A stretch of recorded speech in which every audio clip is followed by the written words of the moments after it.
Welcome to Hope and Connection, interdisciplinary spiritual care for elders and those at the end of life. My name is Nate Gustafson, and I'm so glad to be with you. In this presentation, we are going to see what it's going to take to make sure that elders and those at the end of life no longer are dying without hope. We are going to see what it's going to take to raise up an army of hope, an army of teachers and preachers, nurses and nannies, CPAs and CNAs, the retired and the just plain tired, who can all come together on a mission to make sure that there's hope and connection instead of people who are dying without hope. Thank you for joining me, and let's begin. You see, there are millions and millions of elders, those precious senior saints, and many who are at the end of life journey, who the light in their life just continues to get a little more dim, a little more dim, and a little more dim. And ultimately, what's happening is that they are day by day dying without hope. And it's a mission of mine and a mission, I hope, of yours to come alongside of these people and make sure that we can do everything in our power to help them live to the fullest each and every day, and therefore no longer die without hope. I want to introduce you to some friends of mine named Ron and Sally. Names have been changed to protect the innocent, so to speak. I met Ron and Sally, a couple in their 90s. And they were sharing with me a beautiful love story that I want to use as a background and foundation for this presentation. Moving out to Colorado from back east in their spry 70s, Ron and Sally were living the high life. They were living the great life. They had retired. They had at that point in time, they had been married for about 55 years or so. They had family out here in Colorado, so they were going to move to the Rockies. They were going to have a beautiful, majestic sunset view of the Rockies every day outside the window of this beautiful new senior living complex that was promoted to them as having worry-free retirement living.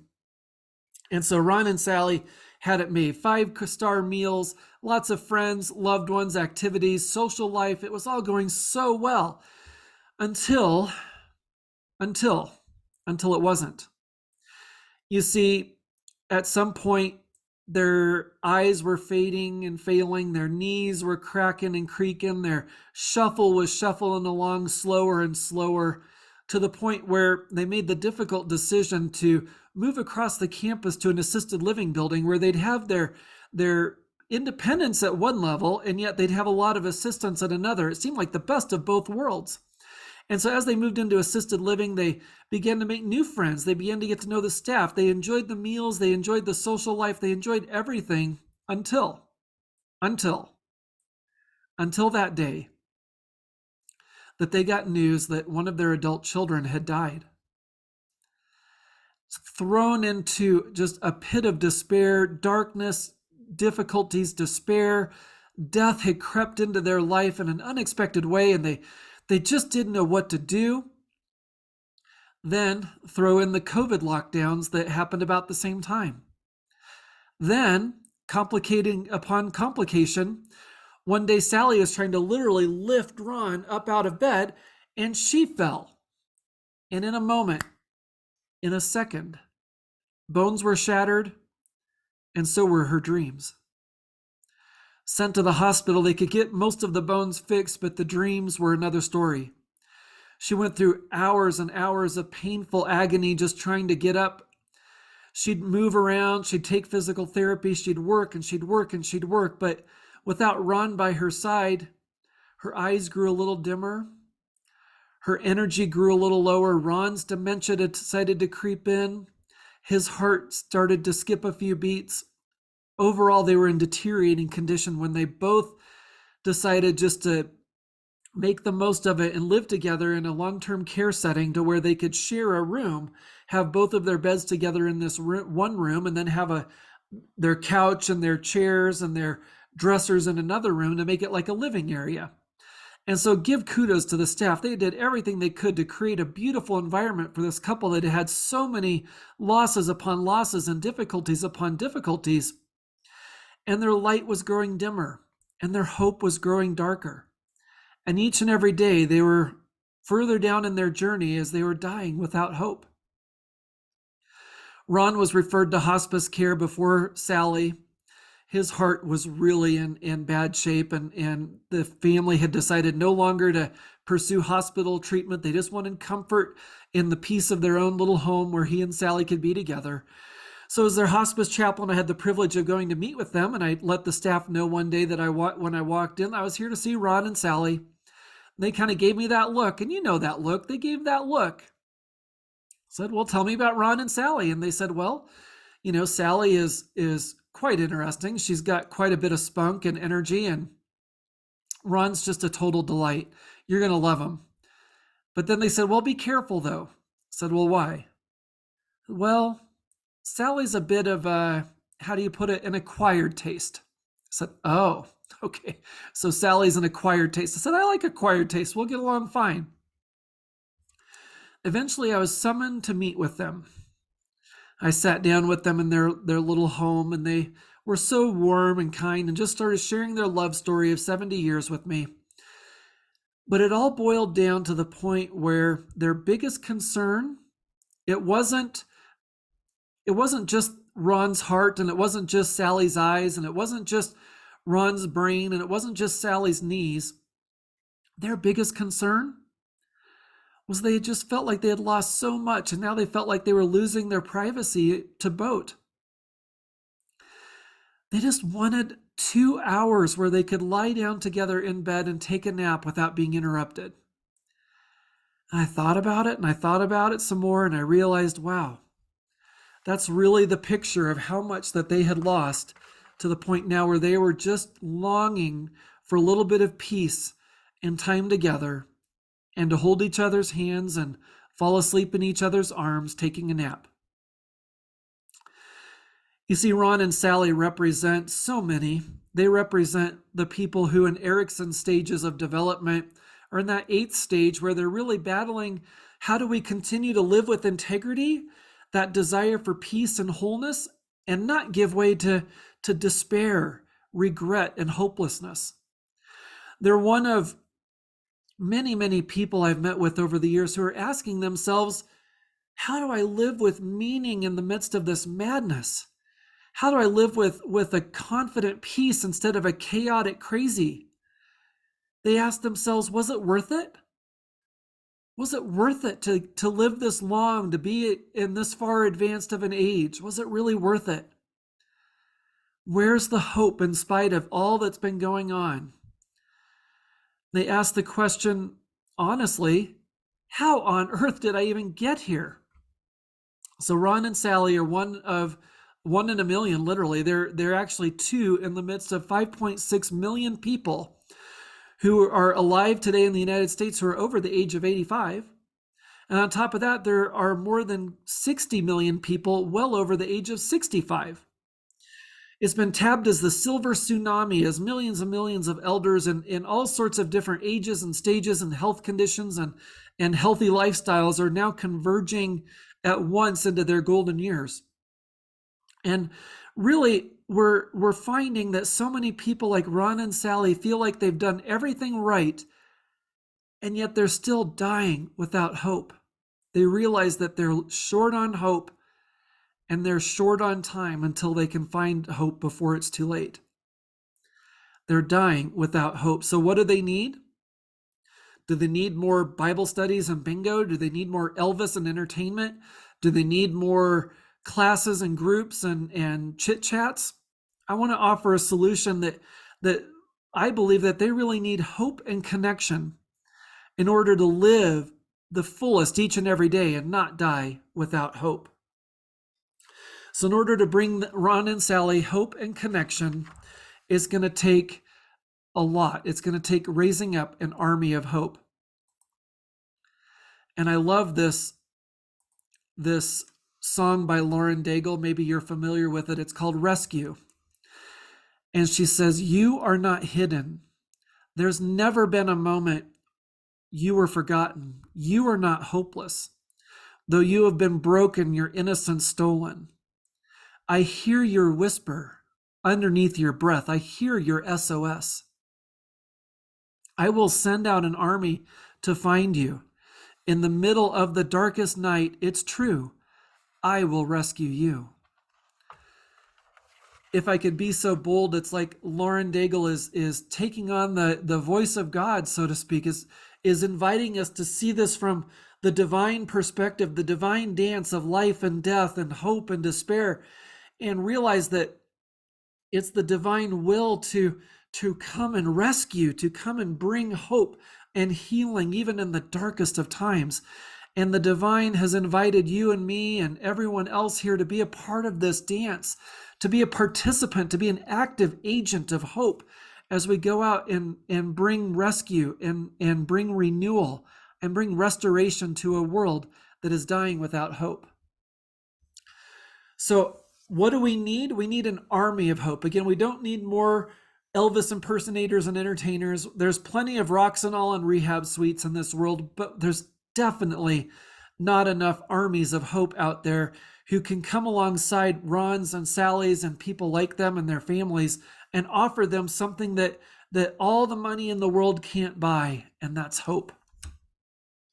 This is really an interdisciplinary team. Again, nurses and nannies, neuroscientists and neurologists, CPAs, CNAs, cooks and crooks, counselors, physicians, teachers, preachers, all of them coming together as agents of hope, as teams of hope, coming together on a mission to bring hope to those that are dying without hope. And these teams are going to embody the presence and the power of hope. It's going to literally live and breathe in their essence, in their beings, is going to live and breathe hope. And they're going to live on a mission to rescue hearts, renew minds, and restore souls.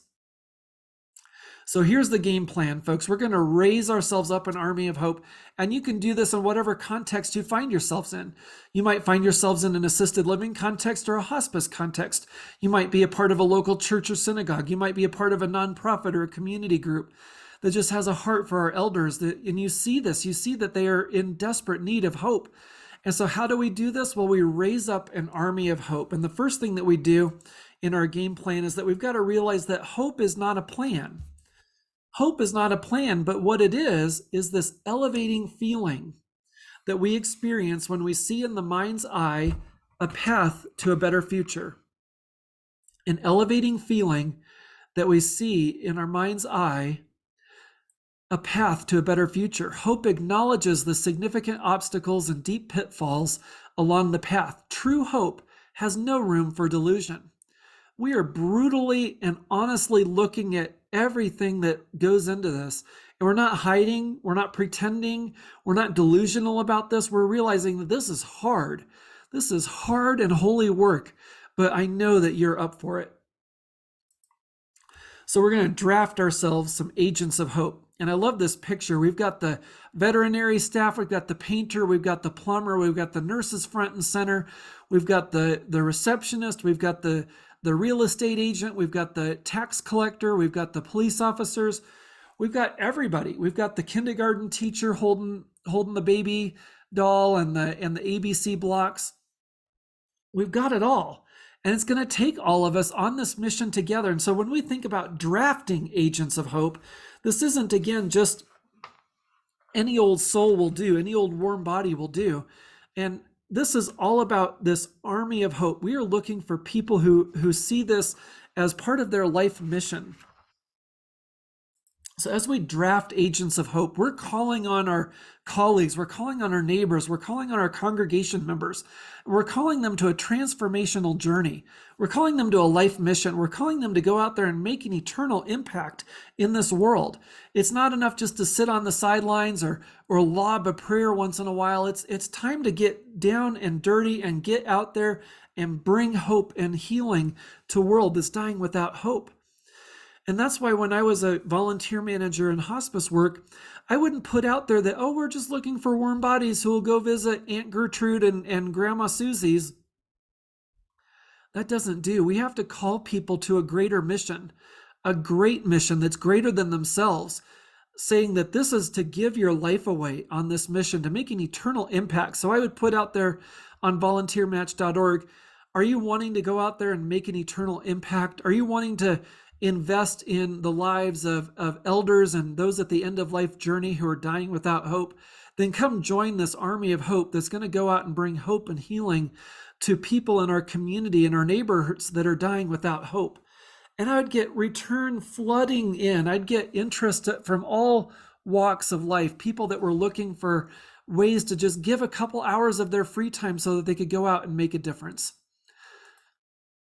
So not only do we draft these people, we draft our colleagues. We find even just 2 colleagues that might be a part of our team that already share this vision, and we fan it into flame and we invite more colleagues to join us. Or maybe there's already a team in your congregation that goes out there and reaches out to those lost and lonely and brokenhearted souls who are dying without hope. Whatever the case might be, we start with drafting and then we go on to the development stage. So again, we're not just, handing off a blood pressure cuff and a stethoscope and say, now you've been baptized to be a nurse. No, we wouldn't do that. Nor would we just throw people into the lion's den without a lick of training or support. We're really here to develop so that it's for the long haul. I know for me personally, there's no way I could be in this line of work for 18 years without development, without training, without mentors, without people pouring into my life and learning how to fill up my own cup so that it could come to the point of overflowing and spilling out into the lives of those people that I go to see. So how do we develop our agents of hope?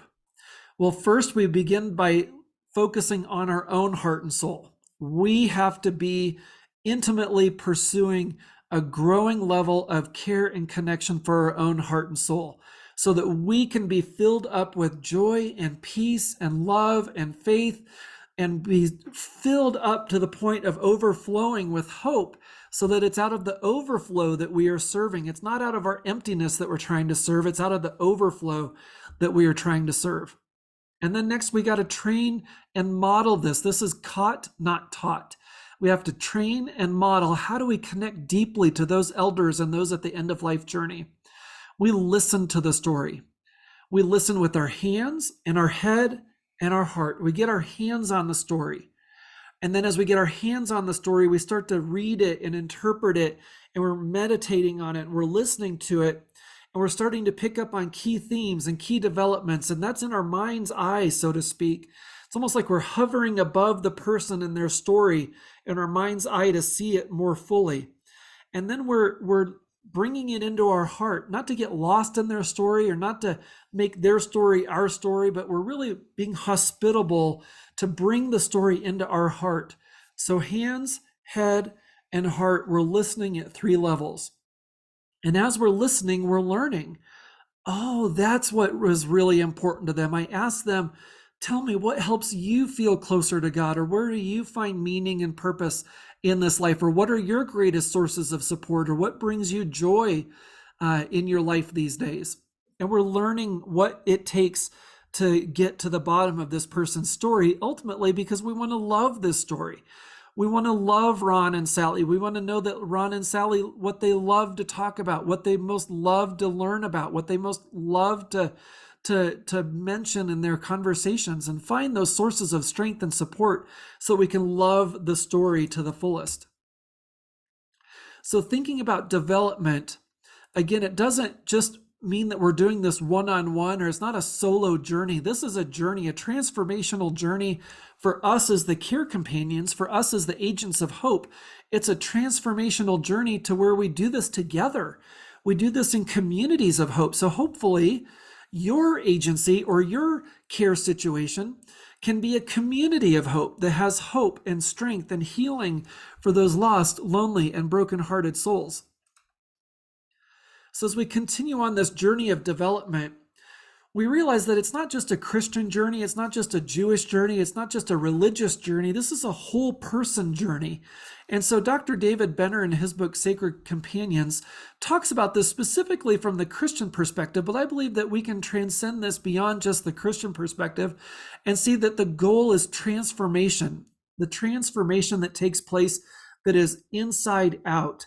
We have to realize, friends, that we are being formed whether we realize it or not. We can either drift into formation, let cable news form us, let the radio form us, let popular opinion form us, or we can intentionally step into opportunities to be formed at the deepest levels of heart, mind, body, and strength.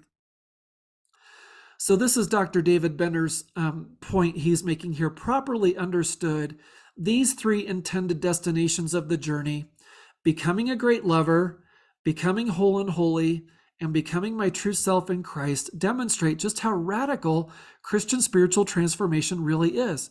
And again, I would say that any type of transformation that brings us to becoming a great lover, that helps us become whole and set apart for a great journey, a great opportunity, then that is going to lead us to be our true selves.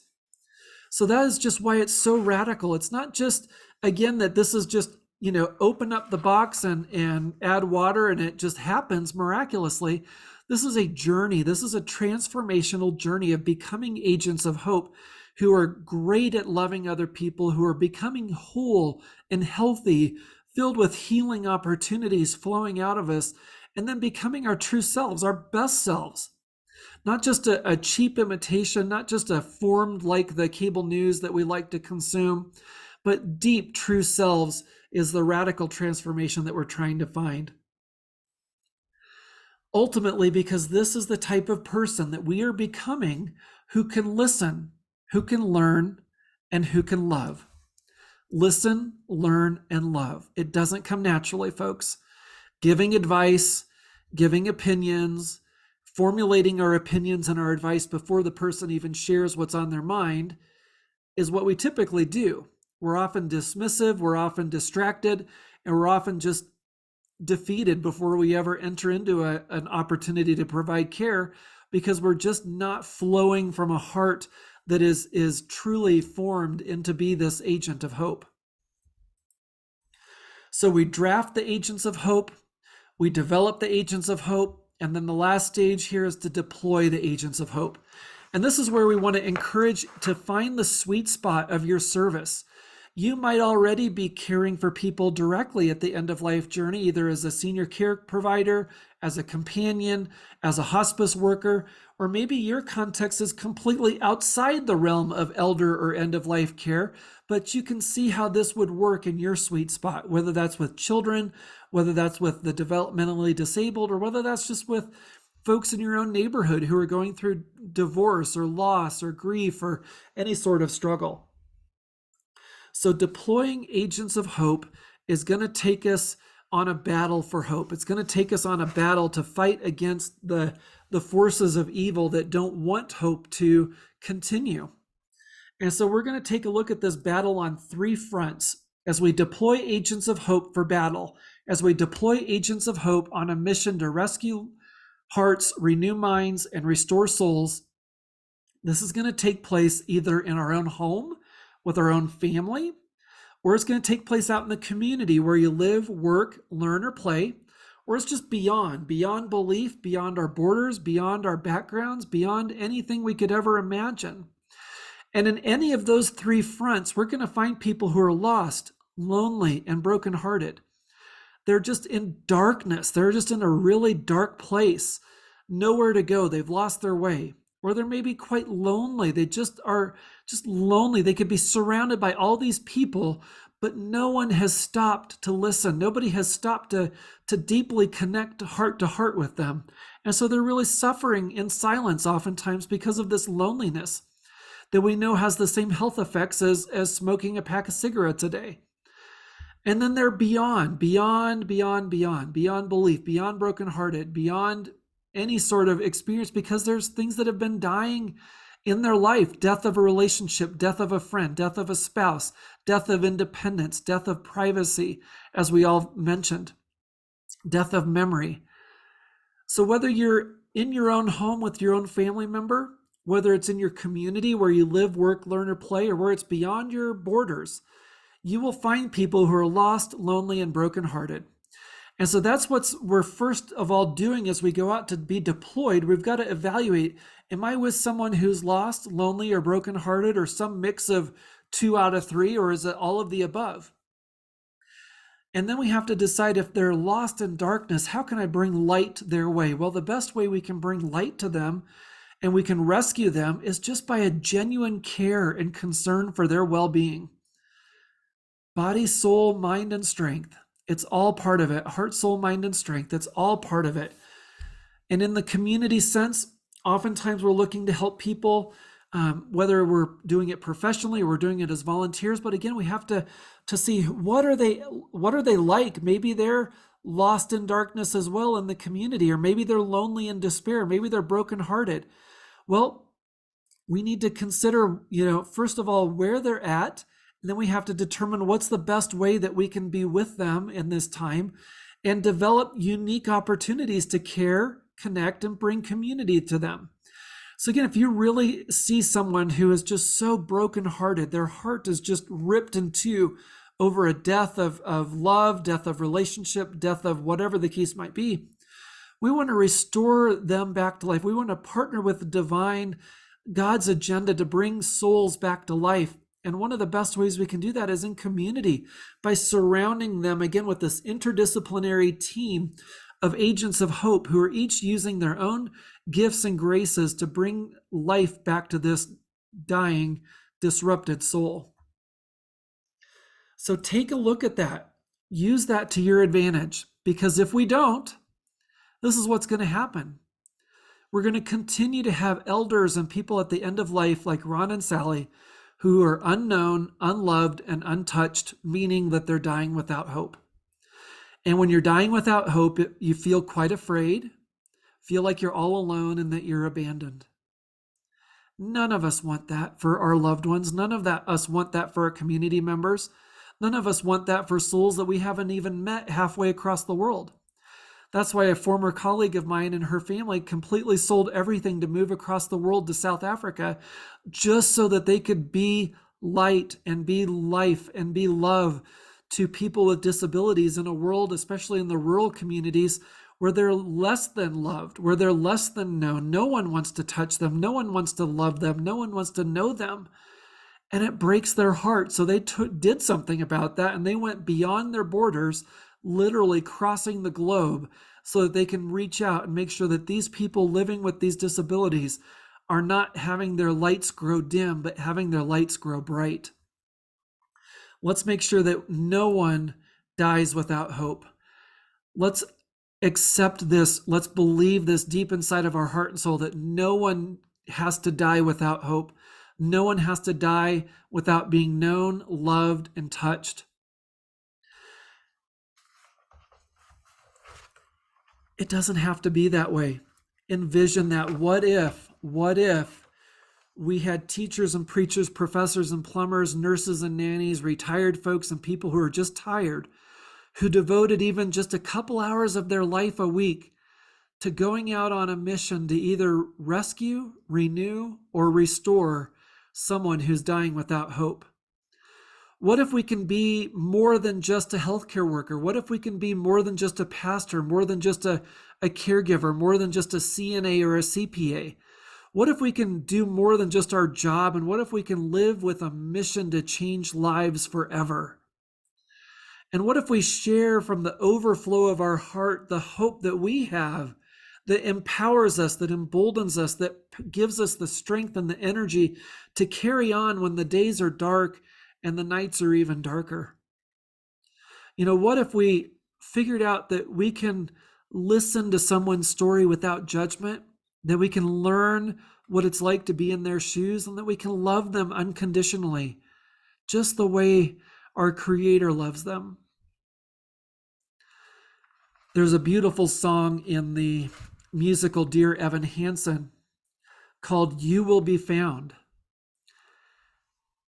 Have you ever felt like nobody was there? Have you ever felt forgotten and in the middle of nowhere? Have you ever felt like you could disappear, like you could fall and no one would hear? Well, let that lonely feeling wash away. Maybe there's a reason to believe you'll be okay. Because when you don't feel strong enough to stand, you can reach out your hand. And someone will come running, and I know they'll take you home.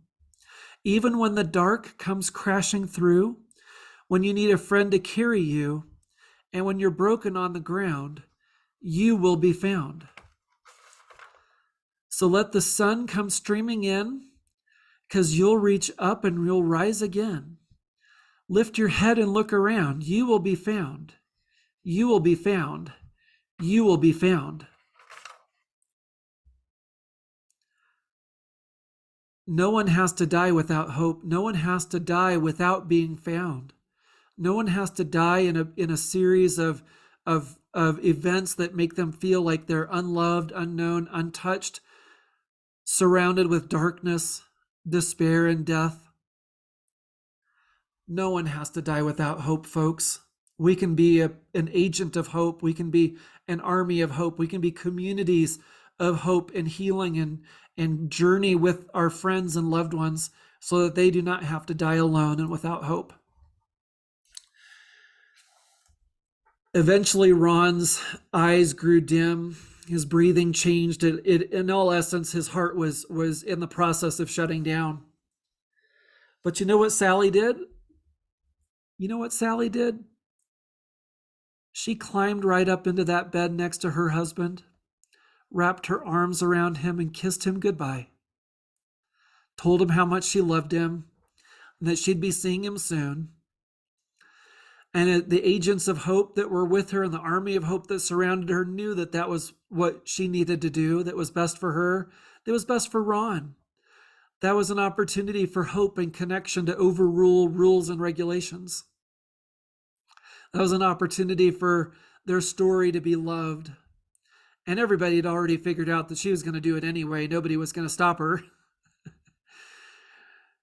Ron eventually died, stepped into eternity. I went to go see Sally just a couple days after Ron's passing to see how she was doing, and she was doing marvelously. She smiled and waved me in. The room seemed kind of empty without Ron's presence, but she said, "You know what, Nate?" I said, "What, Sally?" "He looked good."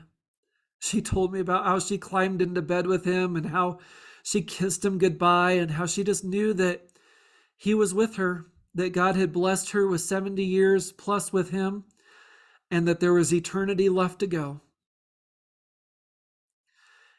The story ended with Ron stepping into eternity, and the story continued for Sally.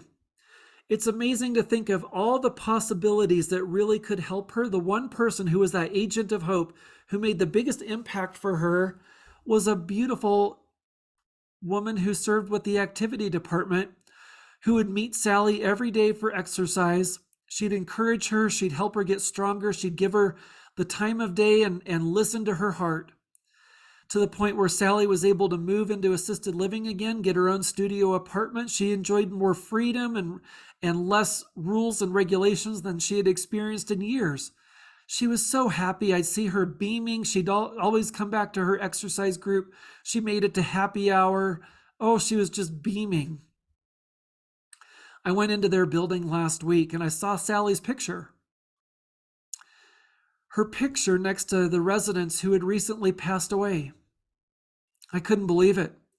I had just seen her a couple days before at happy hour, and then I walked in on a Tuesday, just a normal Tuesday, and she was gone. But I know that she was not lost forever. I know that she was not in darkness again. I know that she wasn't in a pit of despair. And I know that she was walking arm in arm with her God and with her husband, fully alive, living with hope. It was so amazing to know just how much gratitude and grace had filled those conversations and how all the team had come together to lead Sally and Ron home with hope and connection. So here's your marching orders. Here's what I want you to do. I want you to get out there and draft yourself an army of hope. Cast the vision. Make it big and bold, and make it so that no one person can do it all on their own as you recruit this team to be with you, as you recruit fellow agents of hope who will go out there to bring hope and healing to the lost, lonely, and brokenhearted. And then I want you to develop, I want you to continue to be committed to this journey of hope for your own heart and soul. And then I want you to continue to commit to the journey to learning how to listen even better, learning new ways to care and connect to these lovely elders and people who are on the end of life journey. Commit to the journey. Commit to the journey. This isn't just a one-stop shop. This isn't something that can be learned overnight. You have to commit to the journey. And finally, remember to go out there and deploy. We can't just sit on the sidelines. We can't just stay in our comfy couches. We have to head to the front lines on the battlefield, whether that's the battlefield at home or the battlefield in the community or the battlefield beyond. We have to head to the front lines, and we have to rescue hearts. We have to renew minds, and we have to restore souls. Rescue hearts, renew minds, and restore souls. All in a divine dance, all in a divine partnership, being the hands and feet of God to go out there and to reach these folks who are dying without hope, so that one more person gets to enjoy life rather than death, so that one more person is rescued out of darkness so that they can see a great light when they take their last breath. God bless each and every one of you. Go out there and bring hope to the hopeless and the hurting. Thank you again.